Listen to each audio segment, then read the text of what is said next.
G5 jet. I'm on my way to a brand new kit. Welcome back, eSIM Studios live stream. My name is Taylor Bell. I am the host and producer and founder of the eSIM Studios YouTube channel. Hope everybody's having a wonderful weekend. Happy Sunday afternoon / evening, maybe Monday morning. No matter where you're watching this, we are live. It is May the 3rd, 2026, and we're going to have a little special edition Sunday evening for some tech topics, discussions. Came across, every day I look at the tech news, the tech world, see what's going on, see what people are talking about, and I continually coming across seeing stories in regards to memory, RAM, Intel, stock prices blowing up. And there's even some stories that made the headlines that didn't directly talk about memory, but it's indirectly affected by memory. And we're going to get right to it. But let me share this link here for social media. Let everybody know that I'm live at the moment. And we shall get started. So how is everybody doing? How is the audio? Is the audio okay? I think I got the audio stuff worked out, I think. Let me double check here. Let me open up my stream and check the audio. Yeah, it sounds all right. Does it sound good to y'all?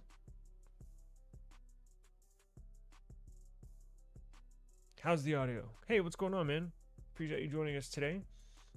Turn it up a bit. All right, hold on one second. Let me go to my settings. Audio.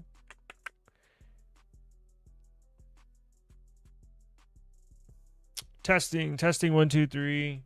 Let me go to my computer audio and we will see here. System audio, sound, microphone. Let's make sure it's turned up all the way. Testing. Maybe I can turn it up even a little more on the StreamYard side. Put it up to 166%. So hopefully that's good. Let's see.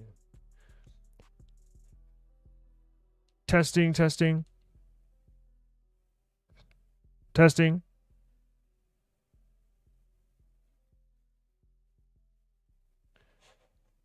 Got a new camera. How does that look?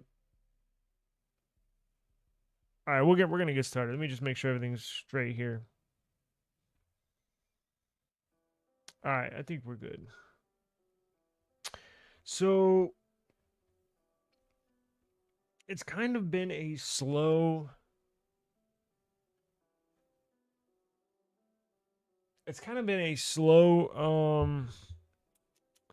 Weekend as far as technology goes, right? I mean, I've seen a couple of stories in regards to the reviews of the Oppo Find X9 Ultra and X9 Pro, because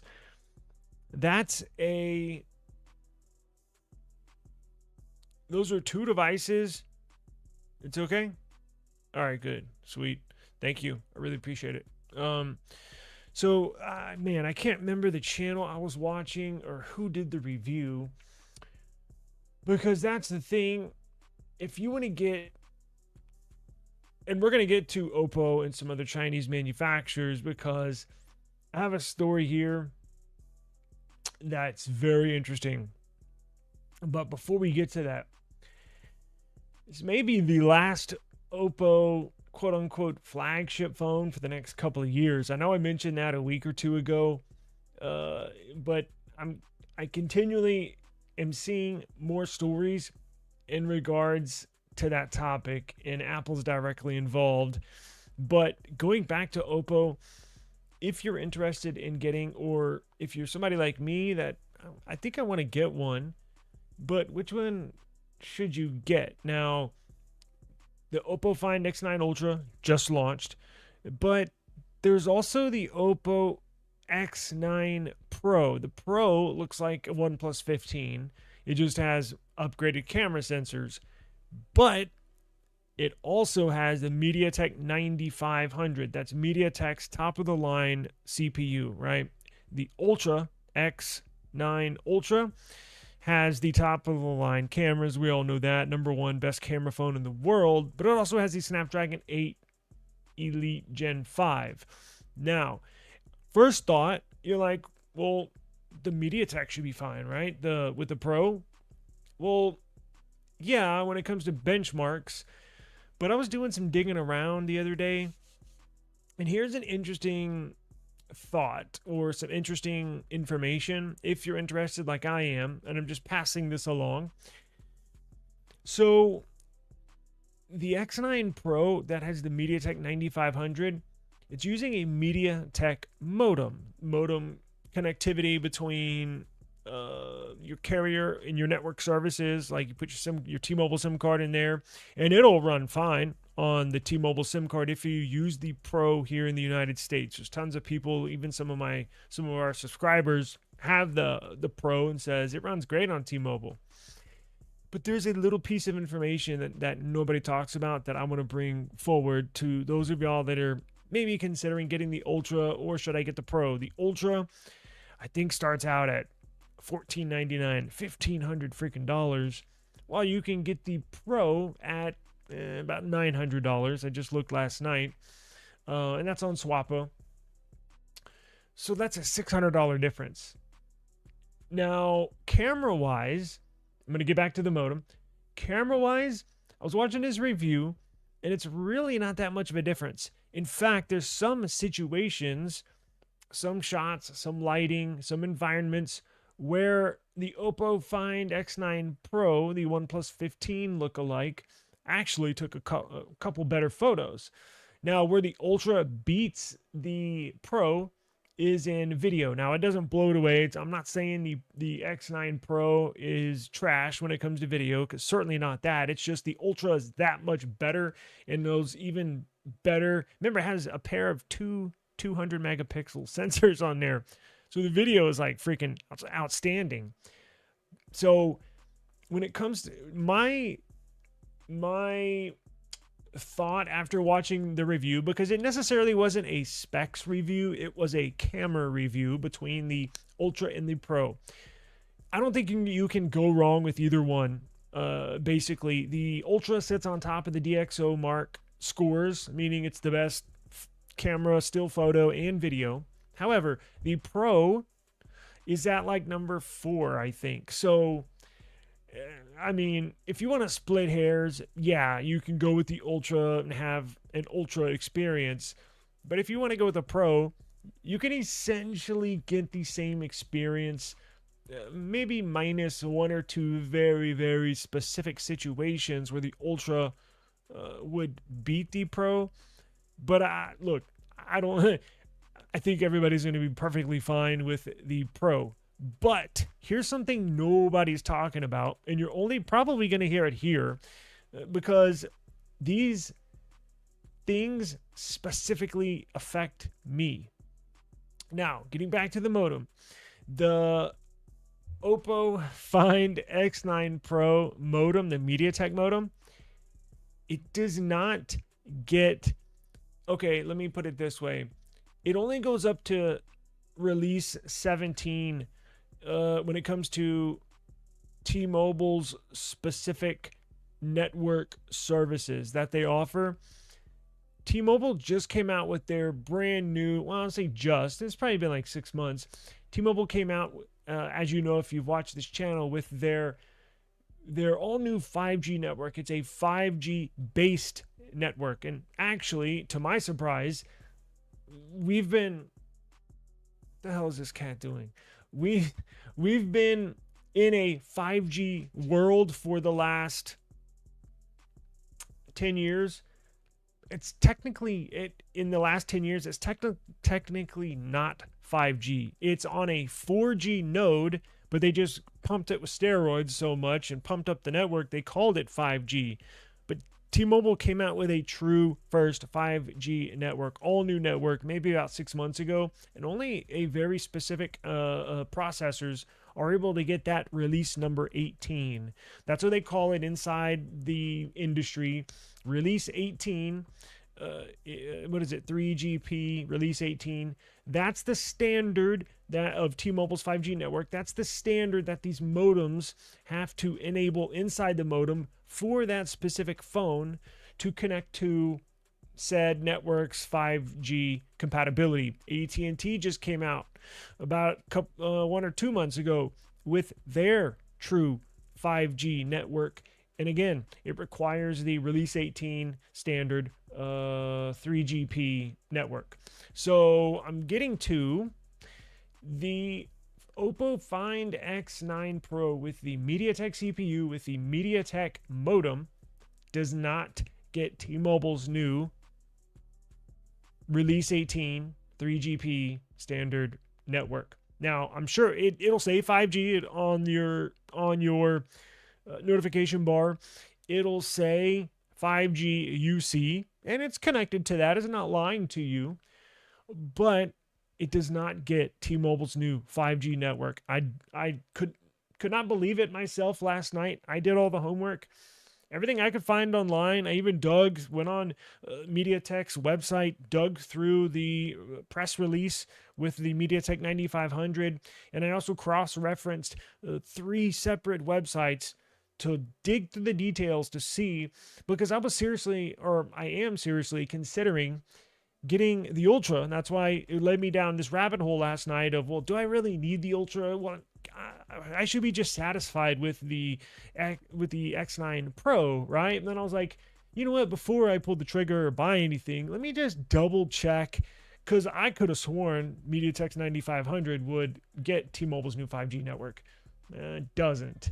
So if you're somebody like me that lives in a dead spot, and look, my power, what the hell?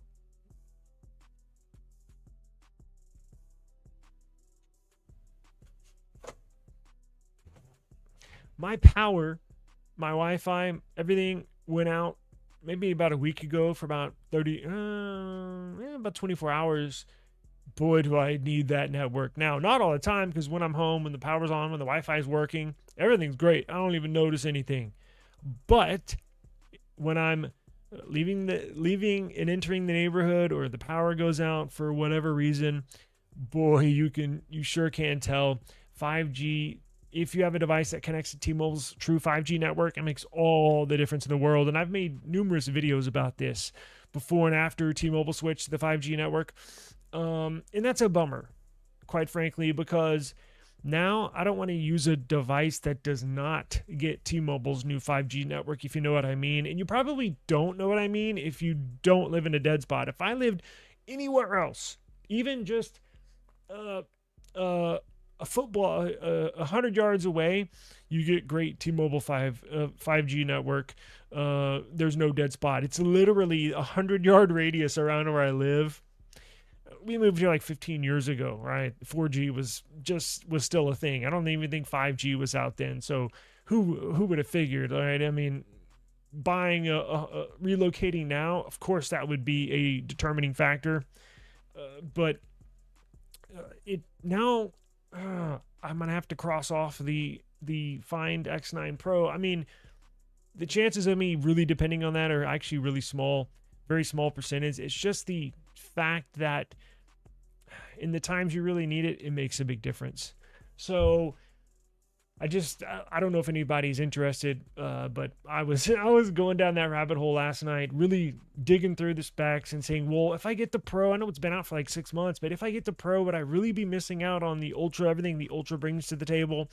Actually, the X9 Pro gets much better battery life than the Ultra. It just does.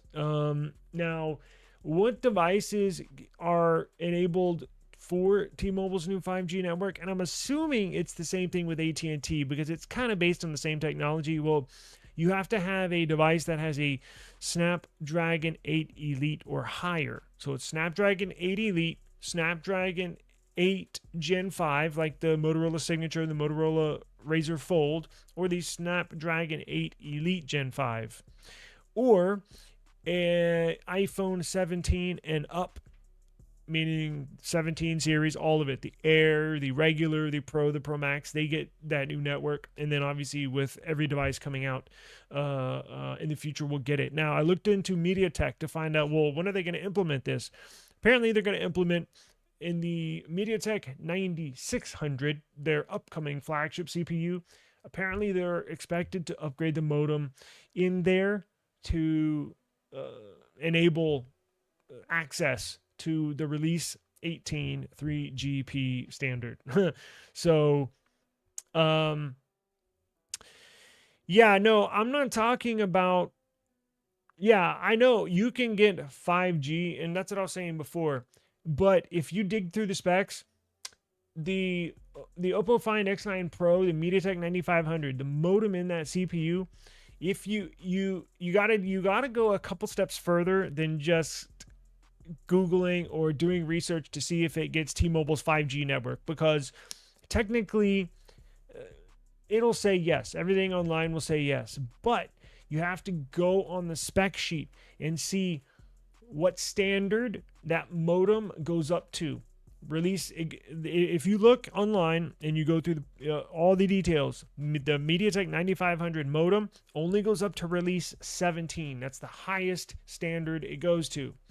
T-Mobile's new 5G network is on release 18, and the MediaTek 9500 modem does not go to release 18.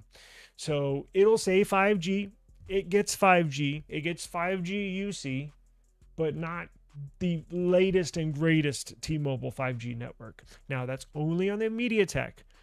On the Ultra, the Oppo Find X9 Ultra, that goes up to, it has the Snapdragon 8 Elite Gen 5. That goes up to release 18.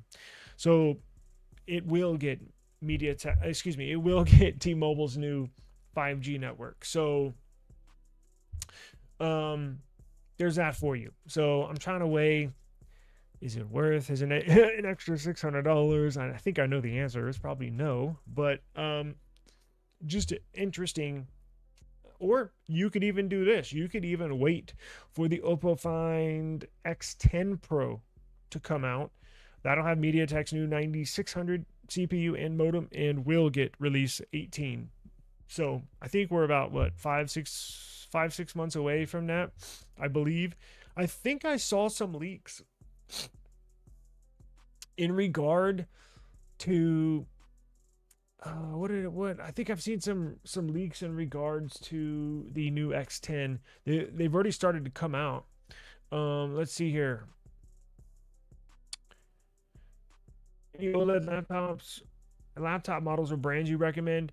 Yeah. So I was just looking at them. It depends on, here's what you have to ask yourself, honestly, is what CPU you want to go with, and then you can kind of go down that route because it matters a lot. I would recommend at this point, last year, up until the release of the new Snapdragon ARM chipsets, I would not recommend the Snapdragon. Damn, what are they? I always forget. Their naming scheme is so jacked up. I keep on forgetting the name of their first gen ARM chipset that goes in laptops. The Snapdragon, maybe y'all can help me. It's the Snapdragon X, I don't know, but they're on their second generation right now. I had two laptops that were on Qualcomm's first gen ARM chipset in laptops. I had the Samsung Galaxy, what is it, Book 4 Edge.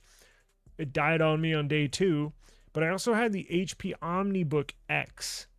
And remember, some apps, some programs would not work. Google Keep, for whatever weird reason, Chrome would work, but Google Keep would not work on ARM chipsets. Now, they've gone through the speed bumps.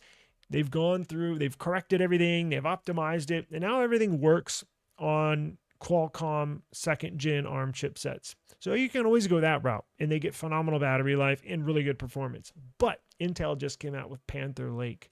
That changes the game. That's x86, but it's more kind of leaning towards ARM chipsets as far as the architecture.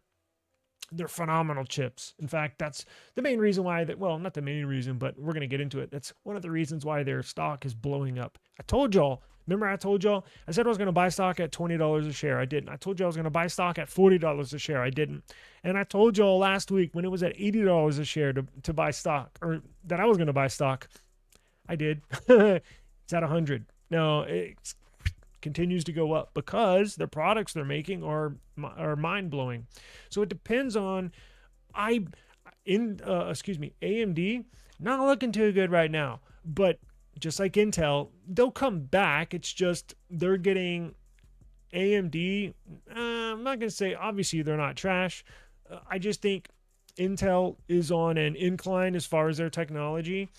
Qualcomm, they're on an incline as far as their technology. AMD, and I've been an AMD user for years, but I just made the switch to Intel this last year.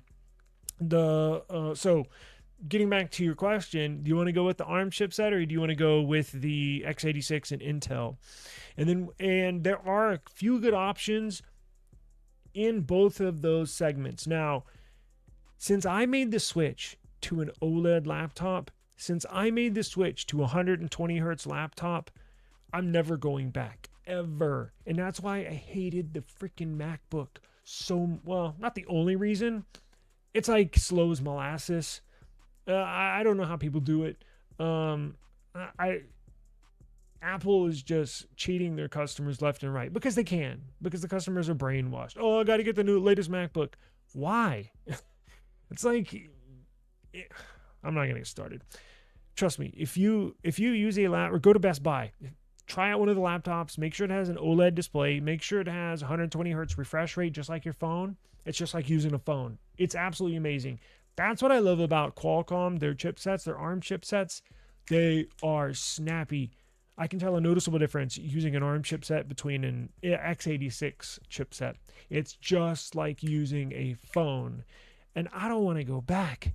Like, why would we go backwards when all this stuff is so good moving forwards?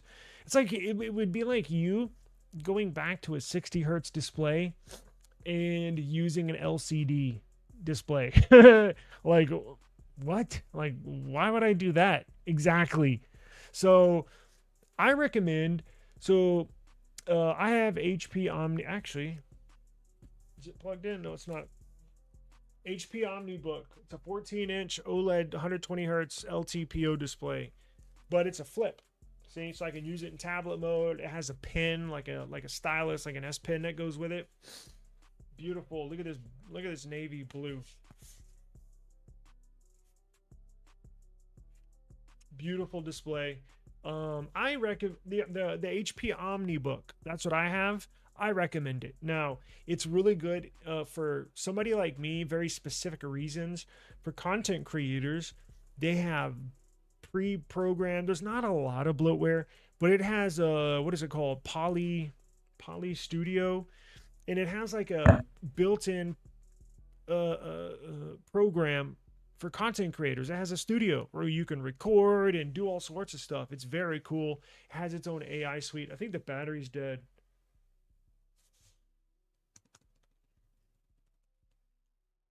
There we go. But I would say HP. Samsung just raised the prices on theirs, so I don't know if I would do Samsung. You can always do a beautiful display. You can always Asus. I think Daniel, who's a longtime subscriber, he just got the new Asus laptop with the ARM chipset with Qualcomm second gen chipset. He said he likes it. Who else? If you go on their website, obviously you can go on Best Buy's website, you can go to Best Buy, but go on Qualcomm's website and look up their chipsets. They have a list. Find their ARM chipset. For the life of me, I can't remember the name of their new second gen chipset. Go on their website. They have a long list of computers from all companies that use their second gen chipset, and you can kind of pick between them. But HP just came out with their Panther Lake version of this. This is the version, this is about 9 months old. This is the version right before Panther Lake. So I was actually looking the other day to upgrade to a Panther Lake. But this has Wi-Fi. The specs are freaking awesome. Wi-Fi 7, Bluetooth 6, Gen 5 PCIe in NVMe. It's just phenomenal. It has 32 gigs of RAM at like 8700 megahertz. Like, it's just blazing fast. There's a huge difference between a $500 laptop and a $1,200 laptop. Just, it's night and day. But if you plan on getting one, I would get one probably sooner than later, because as we're going to get into these stories, the RAM prices are raising the prices for the consumer. And Samsung just raised their prices hundreds of dollars on their laptops. I'm like, well, damn, who's going to buy that now? Like, it literally went up. I think their base model was like $1,200 last year. Now it's like their base model is like $2,000. It's like, what the hell is going on? So I guess to answer your question, Asus has a brand new laptop I would look at with the Qualcomm chipset, and then HP has an OmniBook like mine, but with the Panther Lake chipset. And you can get it in the X3, or what do they call it? The Flip, where it turns into a tablet, or you can just get it in a traditional laptop. But we're going to get into this story. I want you to hang around, and we're going to get to it in just a second, that you're going to want to pay attention to if you're interested in getting a laptop. You don't think it's worth the extra money? Oh, you're talking about the Oppo? Yeah. Yeah, it does. And I think I kind of convinced myself last night when I'm going through the whole T-Mobile 5G thing. Yeah, it does. It does have the best. The Oppo Find X9s Pro is a smaller premium flagship you might want to look into. And OnePlus, well, the Oppo Find X9s is a global model. It's a smaller phone. I think it's 6.39 inches. So it's not teeny tiny, but it's not big. It's like medium sized. And then obviously the S26. What else is there? I was just going to say another phone, but I forgot. OnePlus, the OnePlus 15T. Now, I don't know if that's global or not, though. I can't remember. Is it the X Elite? Yeah, that's what it was. Same reason I couldn't do MacBook Air. I'm telling you, man. And you know the thing, you know how they have these Apple people by the freaking throat, Apple and their customers, is because their customers won't try anything else. It's like longtime MacBook users. They don't know what using a laptop OLED is like. They don't know what using 120 hertz is like. They don't know what touchscreen is like. Like, what the hell is that? That MacBook I tried out for, I don't know, a few weeks. I kept on finding myself touching the screen, because sometimes I'll just rest up here like this, right? And then I'll just kind of flip through it like a phone, and I'll touch the screen or do, long press. Man, it's a pain in the ass. Oh, man. Isn't Windows more prone to sudden crashes and lags? Mac OS offers higher stability due to its curated ecosystem. Maybe, but I haven't experienced that. To be honest with you, I've never had a crash. My mini PC got burned out, but actually I'm using my mini PC. It turned on the other day. That's what I'm streaming from right now. But no, if you get a premium flagship, I think those crashes in the past were due to insufficiencies in memory. And I think computers just get locked up. Windows is a heavy operating system. The only thing I don't understand is why you go for a Chinese-made phone when you were saying that our federal government uses. Because they're so good. Now you can still buy one and still use it and still receive updates. The only thing that is a possibility that you need to be worried about in the United States is I guess there's a very small probability of this happening, but what I was saying is, what if the FCC goes to our Federal Communications Commission, what if they, who controls all the electronics here, and what if they go to the carriers and say block all service that goes to IMEIs of Chinese phones? Could it happen? Yes, but chances are it won't, but it could. So of course I'd be taking a chance. And if that did happen, I would just sell my phone on eBay or Swappa, or just hold on to it, because that's not going to last forever. But it's so good that I'm willing to take that chance. And again, I don't think that'll happen, but it could. Now, if you buy one, not from Oppo's website, if you live in the United States, you cannot buy one from Oppo's website. You got to go to eBay. You got to go to Swappa. That third-party retailer will ship it here. They just don't allow the companies to ship their phones here. And if you do get it shipped here, you still get updates.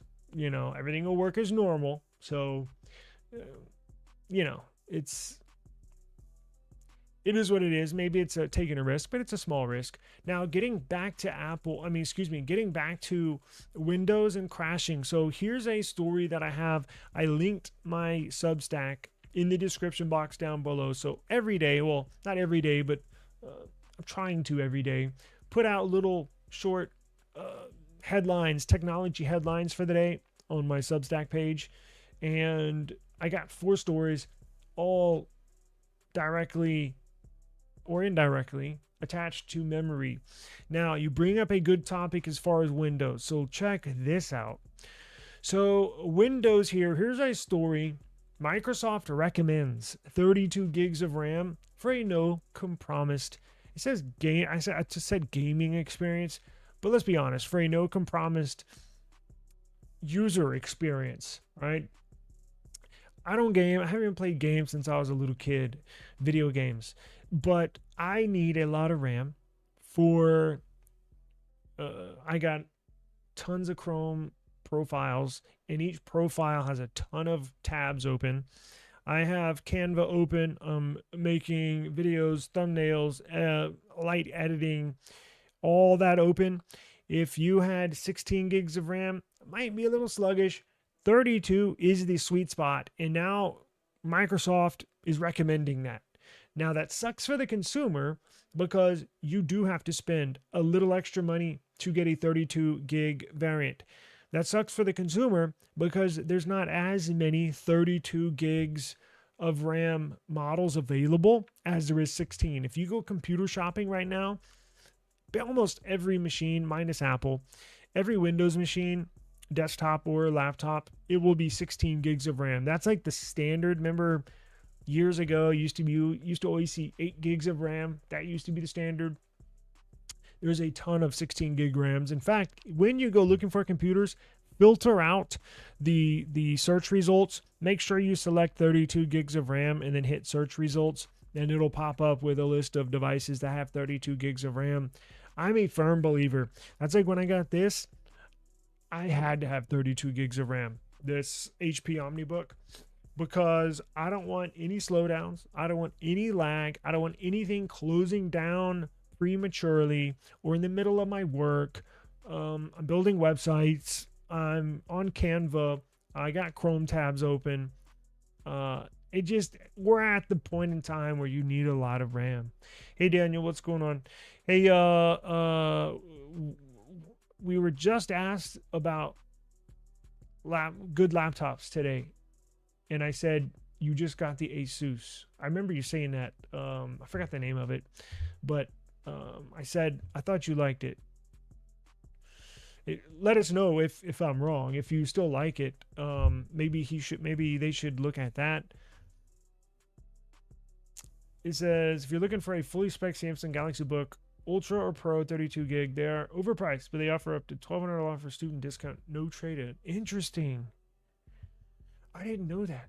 I wonder if I could use my daughter student discount. I've been looking to get one. Damn. I'll look into that when we get off here. I will certainly look. Thank you for that information. Asus Zen, yes, ZenBook. Yep, that's what it is. ZenBook 16 X2 Elite is amazing. So if you're looking for a new laptop, go check that out. I was looking at that the other day, and the new HP OmniBook with the new X2 Elite. Pretty amazing. And those all have OLED displays, 120 hertz refresh rates. It's just amazing. And for the life of me, I don't know why people like MacBooks, but whatever. A16. Yeah, the 16-incher. That's a nice size. Man, that's a nice phone. Oh, excuse me, phone. That's a nice laptop. maxexposure.ru. Interesting. Okay. I will make a mental note of that. But getting back to this, so Microsoft is saying now that 32 gigs is essentially the baseline for a no worries user experience. Microsoft is saying that with multiple applications, browsers, communication tools running at the same time, games, it's a lot of RAM, right? So they recommend 32. I don't know at what point in the future they're going to recommend 64. I think it's going to be a while. 64 is over. I even thought of getting a 64, and I remember that dilemma. I was like, should I go with 64? And then when I did my research online, 95% of people were like 32 is enough, so that's why I did go with 32. Now this was before Ramageddon, before the prices shot up, and it's easy for Microsoft to recommend 32 gigs. It's easy for me to recommend 32 gigs. But if you're out shopping around, it's not so easy. Now, I purchased my RAM. Now this came with the RAM. It's soldered in. That's why I had to have 32, because there is no upgrading the RAM on here. I came with a Gen 5 PCIe, and that's badass. But if you're buying a bare bones unit, say like a mini PC, man, I feel the pain, because buying sticks of this RAM is eye-watering. It almost makes you want to cry how expensive stuff is. So that's why it's nice when potentially looking for a new laptop. Make sure it's because most of them now are not upgradable. Let's be honest. Make sure it has enough RAM when you go to purchase it, because you do not want to go down that road where I just got a 16 gig because, it's $100 cheaper, whatever. You're going to be kicking yourself. If you plan on holding on to it for 2, 3, 4 years, you're going to be kicking yourself halfway through that lifespan, because there's nothing like running into memory issues and then having a machine where you can't upgrade it, because then you got to go look for a new machine. The only things that had compatibility issues with the X2 Elite ARM64's virtual machines, SQL, and some games. Otherwise, everything runs better than X84. Yeah, and that's what I was telling earlier in the stream. I think they ironed out most of because when I had that Galaxy Book 4 Edge, and I had the HP OmniBook Flip, there were some weird, just random stuff that wouldn't work. At that point, they had most stuff ironed out, but there was one or two programs. CapCut, which I use a lot, and Google Keep would not work. So I was like, probably not ready yet. So it looks like they ironed out most everything. And the good thing about Qualcomm, there's updates quite a bit. I mean, there was a month where I had 2 updates, I think, in 2 weeks. So they're continually updating these things. So they're working on it. They're not just selling you something and then they're dipping. No. They're selling you something, a good product, and they're continually supporting it and updating it, making it better. So you should have confidence in Qualcomm. If something that you use on their program that doesn't work, hang on, they will straighten everything out. So Microsoft recommends 32 gigs. Yikes. Yikes. Now look at this. I watched a what was it on? MSNBC, or was it one of the money channels? Was it damn, I can't remember. Or was it What the freak was it on? Did I write it in here? Anyways, it was one of those money, CNBC Money or whatever. I saw an interview with Micron. Their CEO, Micron, is a big memory manufacturer. I'm sure at some point you've used some device with a Micron chip in there, memory chip. Very interesting interview. It was about 5, 6, 7 minutes long. I guess I need to link it in here. But he was saying we're not even at the point of where the supply meets the demand for memory, because long story short, and we're going to get to Apple and what they are doing. Wait till you hear what Apple's doing. But Mike, the CEO of Micron, was saying that these AI data centers are consuming, they're buying up as much RAM, as much memory as possible for their data centers. That's why it's they store data, right? And AI uses the data from these data centers for their LLMs. Well, that's taking memory away from computers. That's taking memory supply away from phones. And you can see where that kind of causes a problem, supply and demand. He was saying we're not even close to the point of where supply meets demand. He was saying at the very earliest, you're looking at 2028, possibly 2029, where the supply will meet the demand. The demand for this memory is so high. Everybody needs memory. Apple, Samsung, well, they kind of make their own, but you get it. These data centers, X, Twitter, they have huge data centers. They need memory. And these manufacturers that manufacture this memory, TSMC, they're at their limit when it comes to manufacturing. They can't build fabs fast enough. Samsung's popping up another one just about 45 minutes away from me in Austin. It's amazing. Now, these new fabs are trying to be built as fast as possible, but it takes time to not only get them built, but to start producing products, start producing chips. It's a big issue. Now, how does that apply to us? Well, that means this whole memory thing is the rise in the cost is going to be around for a couple of years, maybe a few years. So very interesting interview. I got a lot of good, useful information out of it. And it just reminds me to remind you, if you're interested, and I think I said this about 6 to 8 months ago, if you're interested in getting a new storage device or possibly a new laptop, the price increases have begun. So I think the sooner you buy something, the better, meaning prices could even go higher here, I don't know, in the next 6 months, 8 months, year.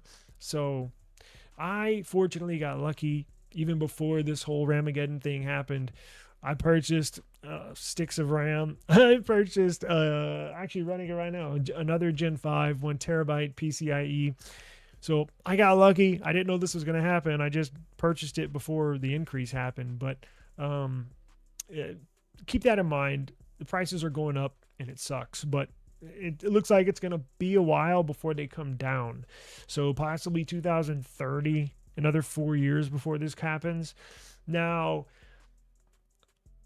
Intel, I did mention Intel at the very beginning, and I'm not going to bore you to death with this new technology that they're coming out with, but the shortage in memory, and this is why their stock is blowing up. Not the only reason, because Panther Lake and 18A node and 14A node has something to do with it, but this also has something to do with it. So the shortage in RAM is making these companies like Intel look for other options, right? It's like they can't make RAM and memory fast enough, so why don't we make a new version of memory that we can mass produce? And what do you know? Intel went to the lab and they came up with something that is simply amazing. So if you dive into this, it's really, really spectacular with what they came up with. This is a new Z-angle memory.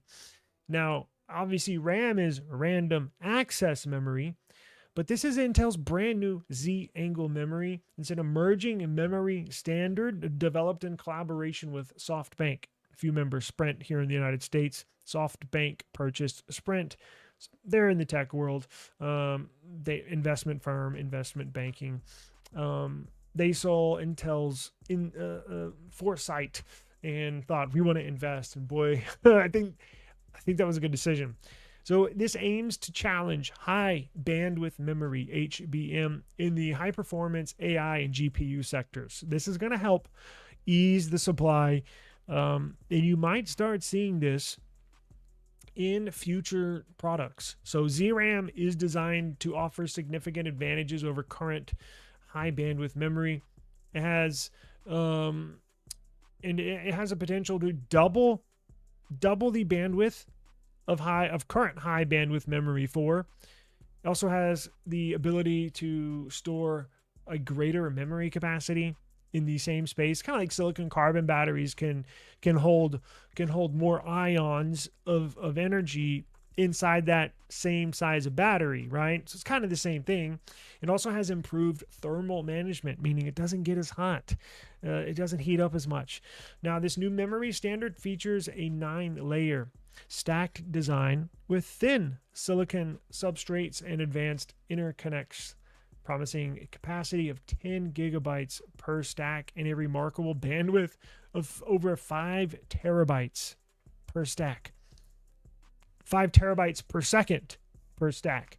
And it's interesting, they call it ZRAM, Z-Angle memory, because the way they stack it looks like a Z. Again, I'm not going to bore you to death, but just an example. Wanted to bring this forward to let you know what Intel is doing. This is one of the reasons why their stock is blowing up. I've been watching them for the last year very, very closely, and what they're doing is absolutely amazing. Their turnaround is historic for the company. They've never had a month like last month. So let's go to Apple, because this directly affects phones. And remember, we were talking about the Oppo Find X9 Ultra, the Oppo Find X9 Pro. Well, it looks like Oppo Find X9, it looks like Oppo Find X10, the 10 Pro, is right around the corner. But there might not be another one after that. There might not be an X11, an X12, an X13 from Oppo because of Apple. Or a Xiaomi 18 Pro or 18 Pro Max. So check this out. I think I mentioned this last week, but didn't go into detail. So Apple is RAM hoarding. They're buying up as much memory as possible now for 2 reasons. One reason is for their own devices, right? They sell hundreds of millions of devices, phones, iPads, even MacBooks a year. If you combine all their products that use memory into one sales total for the year of, 2025, it's in the hundreds of millions, right? So they, out of a few major companies, probably one of the highest purchasing RAM consumers, company-wise, out there. So again, they're buying up as much memory as they can find for 2 reasons. For one reason, for themselves, I would just mention the high volume of sales that they have. For the second reason is to put their competition out of business. Wow. Yeah, they're doing that. So Apple is reportedly buying up as much LPDDR5 memory as they can find, creating a shortage on purpose that impacts competition and allows Apple to maintain its iPhone prices without raising the price. This aggressive procurement strategy, coupled with Apple's efforts to freeze product prices, is forcing Chinese original equipment manufacturers to reconsider or just say stop on their ultra premium flagship smartphones due to escalating bill of materials. So if Apple, now remember I mentioned this last week, Apple negotiates their prices in memory like the airlines do for their fuel. Remember, the airlines will buy, they know exactly how much fuel they use. And even if they can negotiate the next 6 months or a year of fuel with these fuel manufacturers and save 10 cents a gallon or 13 cents a liter or whatever they do it by, you're saving hundreds of millions of dollars purchasing at a fixed price. Well, Apple's doing that same thing, but with memory. They might be a little expensive now. Apple might be buying memory at a little over market price right now. Yeah, but in 8 months, the price could freaking double again. And Apple looks really smart 8 months down the road because they're just paying a few percentage over what they're paying now instead of paying double 8 months from now. See what I'm saying? So while everybody else is paying double. So it's a very rare position to be in because not many companies can do this. I mean, you have to, all that money that you negotiate these prices, these deals up front, you got to pay these the memory manufacturers up front, meaning you got to have a ton of liquid cash on hand to pay up front, right? Well, it's all negotiated, right? It could be half now, half in 6 months, but you get the idea. It costs a lot of money. In a smaller company, and I say small, like Oppo or smaller than Apple, Xiaomi, they really don't have the purchasing power, right? It's kind of like Walmart. Their prices are kind of cheaper than everybody else because they buy in volume. Same kind of idea. Well, if Oppo is paying $100 for their memory in these phones now, well, what if they have to pay $200? What if they have to pay $300? Right? So reports suggest Apple is signing long-term agreements with memory vendors, further solidifying its control over the memory market, while Samsung is also noted to be participating in this market sweep as well. The situation leaves the high-end smartphone market increasingly open for Apple and, to some extent, Samsung, as Chinese manufacturers struggle to compete with Apple's pricing and supply chain advantages. Check this out. I heard the increase in RAM is causing, now they didn't say which phone company or which Ultra. You kind of read through the lines. I think what they were talking about is the reason why this is such a big deal and why it's a very strong possibility that there might not be an Oppo Find X10 Ultra, right? The X10 Pro, their OnePlus 15 lookalike, that next generation is right around the corner. So Oppo's already got the memory for that. Remember, these phones take 3 to 4 years to, plan out and actually come to fruition. The X10 Pro is going to come out, but I'm not so sure about the X10 Ultra this time next year, or the X11 Ultra the year after that, because it's going to be too expensive. So it's so high right now that the bill of materials to put together, let's just say an Oppo Find X9 Ultra, is $901. So what does that mean? That means it costs Oppo or BBK, Oppo, it costs them $901 to build one Oppo Find X9 Ultra. That's expensive. They're charging, what is the base price? $1,500. So it's essentially costing them $900 to build, which is, I think, a couple $100 over what it was just a year or two ago. That's eating into their profit. So if they sell a phone for $1,500, it costs them $900 to make. Right? They're only profiting, what, $600? When in the past, it would cost them essentially, like how Apple does it.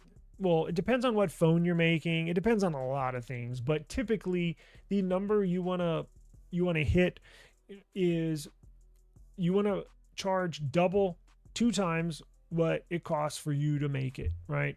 So in that case, if you're Oppo, if you're charging $1,500 for the Oppo Find X9 Ultra, typically in the past, with past numbers before this RAM thing got and memory thing got out of hand, it would cost them roughly $750 to produce one phone, and then they would profit $750. Again, I'm making it sound easy. There's a lot of stuff that goes into this, but roughly, we're just speaking loosely here.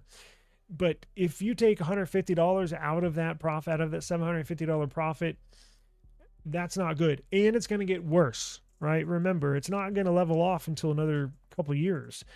So what if making these phones, what if it's $900 this year? What if it's $1,000 next year? What if it's $1,100 for them to make each phone? It's just at some point it's not feasibly possible. It literally does not make sense to manufacture a phone if you're not going to make a profit on it. So that's why you start hearing these rumors that they might take a break from the ultra flagship segment and just come back to it, reproduce it again when the prices come back down. And that's right around, look, nobody knows, but the Micron CEO I was watching the interview of, he said after 2030, the prices should come, well, hopefully they come down. Who's to say they don't ever come down? That's a possibility as well. I hope they come down, but these memory manufacturers are making so much money right now. They may all have some little secret meeting and say, let's not lower the prices. Let's just keep them here. I guess it's possible. I hope that doesn't happen. But in the end, we are the people that get screwed. But look, we might not have many options later. And I say later meaning, and I say options meaning, if Oppo doesn't produce flagship phones for the next few years, Xiaomi doesn't mass produce flagship phones for the next few years, that essentially leaves us with Apple, Google, and Samsung. I mean, sucks, but I don't know. Man, bad times right now.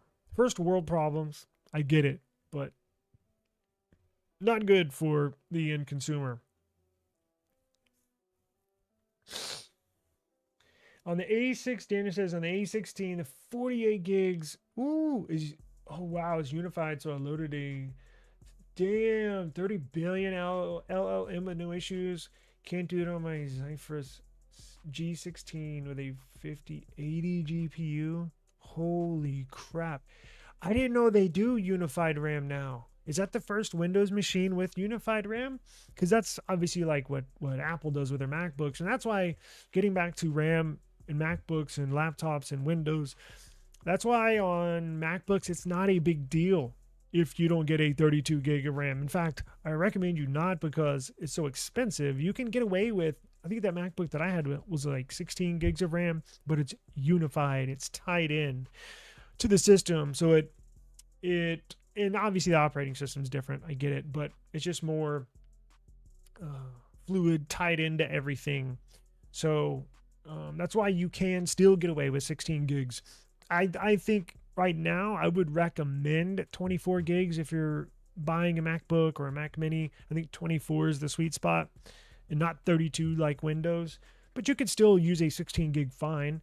But for what I do, I think 24 would be perfect. I didn't get a 24 gig MacBook a few months ago just because I wanted to test it out, and I had a fear I might return it. But if I ever did get one and keep one, it would have to be 24 gigs. But man, that's interesting. I'm going to have to look into that. I might do that here after the show in just a few minutes. I had no clue. And that's a lot of RAM. 48, especially being unified. I'm hoping that RAM shortage will encourage developers to be more mindful. It has to. Like, something has to. And that's like what Intel did with this new ZAM memory. It forces people to look for other solutions. And I think it's going to force developers, manufacturers to look for different solutions, because companies are not, manufacturers are not operating as usual with this memory shortage, and it's just stunting growth of what would be a flourishing market. Now, I think for as many bad issues as it brings up, the memory shortage, I think the few good things that can come out of this is stories like Intel, right? Where they started a new memory and it's even better than what RAM is. And you see developers really optimizing, or hopefully optimizing programs, applications, usage. So hopefully when we get to the other side of this, I think it will progress, hopefully, into a better technology world. Honestly, at least that's what I'm hoping. Let's just have to skip annual releases like nothing. Yeah, and you know what? Thank you for bringing that up. That's exactly what nothing is doing. Now, we didn't know it at the time. Remember, this was like last year, or was it? Yeah, it was last year. We're like, what? They're skipping? How can they do that? That sounds crazy. But you think about it. Now, we didn't know that at the time, but I think they knew that. They could see this coming. And it makes sense, right? It makes sense. That S25 that I traded in for my S26, perfectly fine. Perfectly fine. And in fact, S24, a 2-year-old phone, perfectly fine. So, yeah, I think that's exactly what people are going to start realizing. Lightweight Windows laptops like the 13-inch Asus ROG Flow Z13 can go up to, 128. Damn. I had no idea. I don't know why this went right over my head. I had no clue. Now, one thing I do want to look out for, what I think I want to get to see how it's going to be used, is the new Samsung Galaxy laptop with One UI and the aluminum operating system. It's Google's like first attempt, well, not first attempt, but to merge Chrome and Android into one operating system. And then Samsung's going to take that and throw One UI on top on top of that, One UI 9. I can see this either going really well for Samsung or really bad for Samsung. Regardless, I want to try the aluminum OS. Now, it's going to compete against Google. Google's putting out a new laptop with aluminum OS. And honestly, it's probably going to have a similar operating system to Pixel, right? If it's going to be kind of like a mobile type of operating system experience, Samsung's going to throw One UI 9 on theirs. I can see kind of a Pixel-like experience. On the new, and I don't know what they're going to call it. Is it Pixel Book? I have no idea. But I certainly want to get one. I don't know what the price point is going to be at. I probably at this point, I know it's not going to be cheap, but I certainly would like to give them a try, right? I certainly would like to give it a try. But I'm going to have to get out of here. Damn, you're going to have to hit the replay, man. Sorry about that. It's getting late over here, and my wife's texting me to hurry up. So about that time, about dinner time. But I do appreciate the time. Thank you very much. Means a lot to me. And I hope you had a great weekend. And please have a safe rest of the night. And I will see you tomorrow. Peace out. Take care. I'm gonna look into those. Those laptops right now. Thank you for those tips. I really appreciate it. Thank you. Yeah.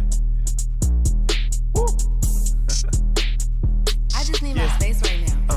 Fresh off the G5 jet, I'm on my way to a brand new kit.